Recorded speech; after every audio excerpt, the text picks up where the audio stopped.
J'ai besoin d'explications. J'ai besoin qu'on me clarifie certaines choses.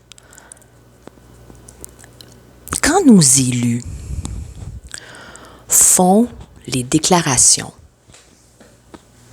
qu'ils nous font on a regular, je voudrais qu'on m'explique la logique derrière leurs énoncés. Parce que il y a certaines choses qui sont annoncées, qui sont déclarées,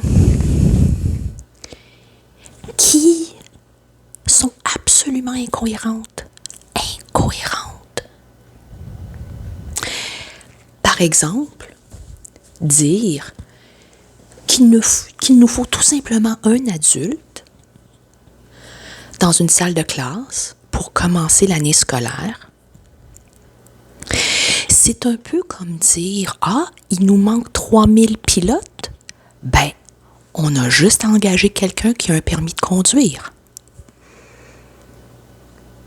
Vous voyez l'incohérence? C'est comme dire, il nous manque 3000 médecins. On a juste à engager quelqu'un qui sait comment mettre un pansement. Incohérence. C'est comme dire, il nous manque 3000 avocats. Il s'agit juste d'engager quelqu'un qui sait argumenter. Voyez le problème? Dire qu'il nous faut tout simplement un adulte dans la classe pour combler les besoins flagrants dans le monde de l'éducation, c'est c'est dénigrer la profession. C'est invalider les compétences requises pour enseigner, pour gérer une classe. Et soyons clairs, oui, il y a un manque de professeurs, il y a une pénurie.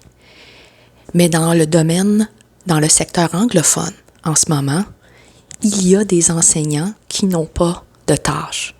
Il y a des profs qui sont mis en excès régulièrement, à chaque année.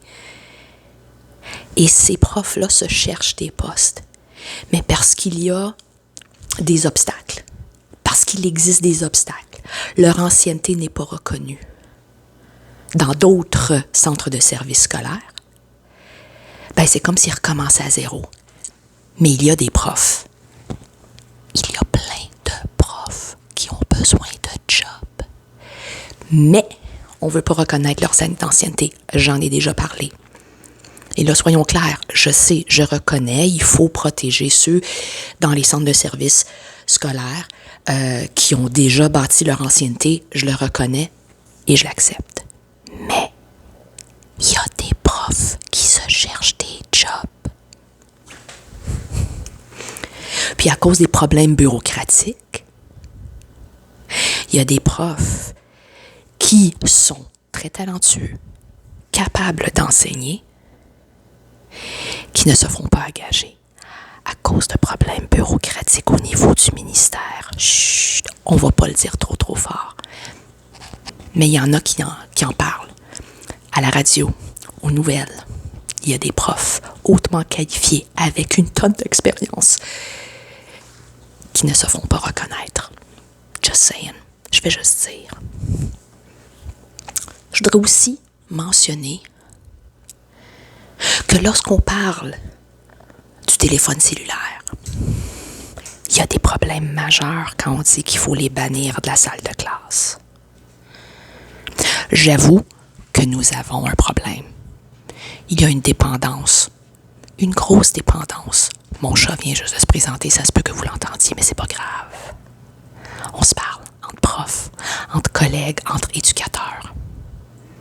Il y a potentiellement des élèves parmi notre auditoire aujourd'hui. Et même déjà. Quand on veut les bannir, est-ce qu'on règle le problème de dépendance? Quand on dit à un alcoolique, on t'enlève ta bouteille de bière, qu'est-ce que l'alcoolique va faire? Il va aller se trouver une autre bouteille.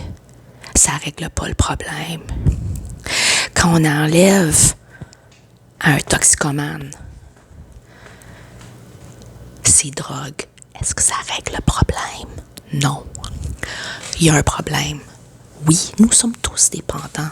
On est tous accros au téléphone. Nous avons créé un monde où le téléphone cellulaire est nécessaire pour fonctionner.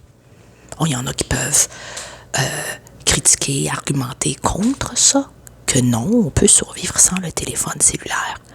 Mais on a créé un monde où il nous faut la technologie. Alors pourquoi est-ce qu'on ne fait pas plus d'éducation et d'enseignement? Pourquoi est-ce qu'on n'essaie pas d'expliquer à nos jeunes pourquoi on est dépendant? Pourquoi on est accro à l'écran? Parce que veux pas, si on enlève le téléphone, les élèves vont se trouver une autre façon de se connecter. Puis quand on enlève le téléphone cellulaire, mais on permet à l'ordinateur remplace le téléphone cellulaire.